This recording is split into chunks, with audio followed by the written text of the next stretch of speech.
হ্যাঁ, দাড়িওয়ালা চেহারা এটাই সুন্দর, দাড়িবিহীন চেহারা পৃথিবীর কোনো গবেষণায় সুন্দর প্রমাণিত হয় না।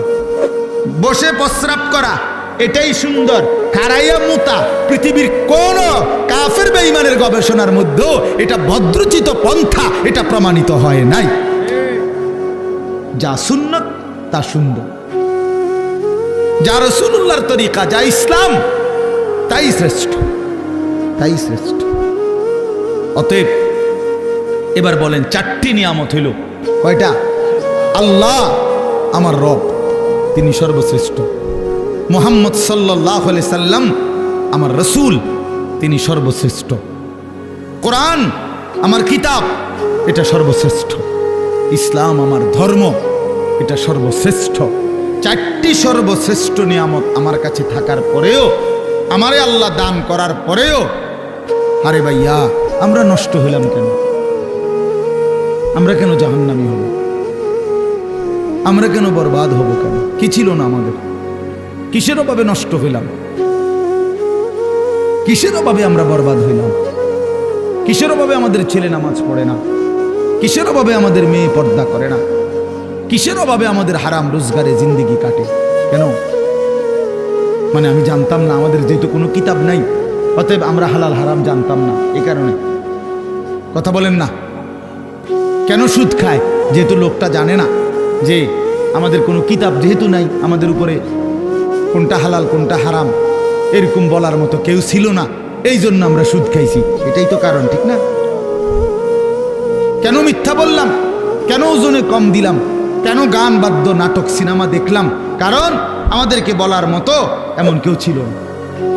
এমন বলেন বলেন, তাইলে এটাই বাস্তব কথা। আমাদের সব ছিল, আমাদের সব আছে, আমাদের সব ব্যবস্থাপনা আল্লাহ রাখছেন। কোরআন শরীফে আল্লাহর ওয়াদা আছে, আল্লাহ তাআলা ওয়াদা করছেন প্রত্যেক জাতির জন্য আমি পথ প্রদর্শক রেখেছি। ওয়ালি কুল্লি কওমিন হাদ, প্রত্যেক কওমের জন্য আমি পথ প্রদর্শক রেখেছি। সারা সর্বত্র প্রতিটা মানুষের কাছে আল্লাহর দ্বীন পৌঁছাবার মতো ব্যবস্থাপনা আল্লাহ তাআলা রাখছেন।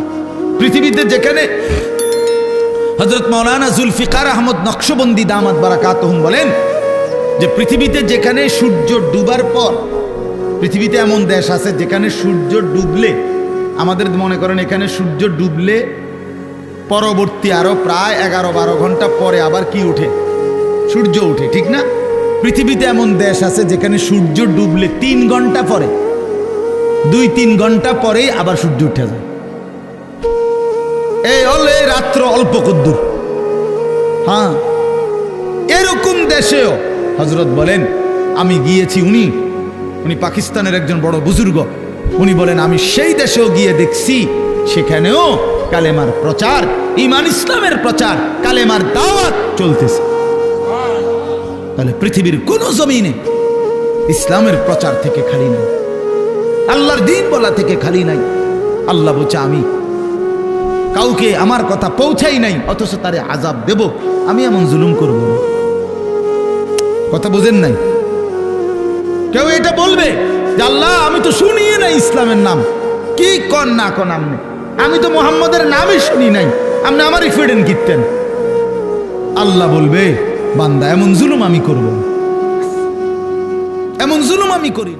তাইলে বলে আজকে এই এখানে আমরা যারা বসছি, আমরা নামাজের কথা শুনি নাই, আমরা হালাল হারামের কথা শুনি নাই, আমরা পাক নাফাকের কথা শুনি নাই, তো আমরা মানলাম না কেন? আমরা বুঝিলাম না কেন?